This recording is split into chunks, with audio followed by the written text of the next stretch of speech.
DIMSTY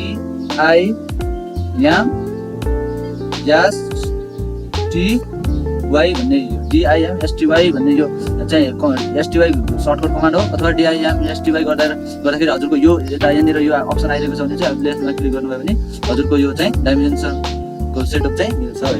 dimension सेटअपको चाहिँ त्यो ट्यागल box चाहिँ अन हुन्छ। त्यसपछि हाम्रो त्यहाँमा चाहिँ डाइमेन्सन सेटअप त गरिदिएको हुन्छ कम्प्युटरले है, तर अब हामीले चाहिएको अनुसार गर्नलाई चाहिँ हामीले के गर्नु पऱ्यो, मोडिफाई गर्नु पऱ्यो है त।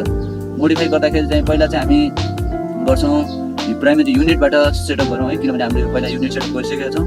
त्यसपछि हाम्रो पहिला युनिट चाहिँ हामी केमा सेटअप गर्छौँ, उता हामीले आर्किटेक्चरलमा गरेका थियौँ भने पनि आर्किटेक्चरलमा नै गर्नुपर्ने हुन्छ है त। अनि यसको पनि प्रिसिजन उताको समान 0,0 नै राखौँ है त।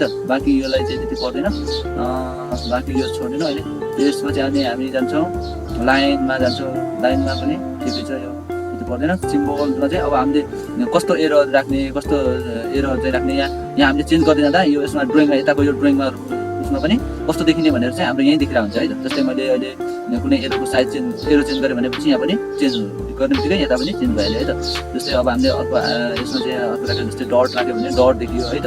अनि आर्किटेक्चरल ट्रिक राख्यो भने त्यो पनि देखिन्छ। जस्तै अब हामीले चाहिँ अहिले यही राखेको, अनि यसको एरोको साइज चाहिँ हामी इन्क्रिज गरौँ, किनभने पछि यो सानो देखिन्छ है त। जस्तै हामी अहिले यसको साइज नर्मली 1 फिट हालिदिन्छौँ है त। ओके, त्यसपछि फेरि हामी मोडिफाईमा गयौँ। त्यसपछि हामी त्यहीबाट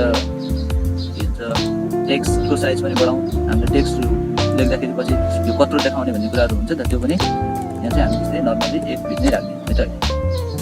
अनि त्यसपछि अरू अल्टरनेट युनिट भन्ने छ, यो यति गर्दा चाहिँ हामीलाई बेसिक सेटअप चाहिँ हुन्छ। यदि पछि कुनै कुरा चाहियो भने चाहिँ हामी फेरि सेटअप गर्छौँ है त।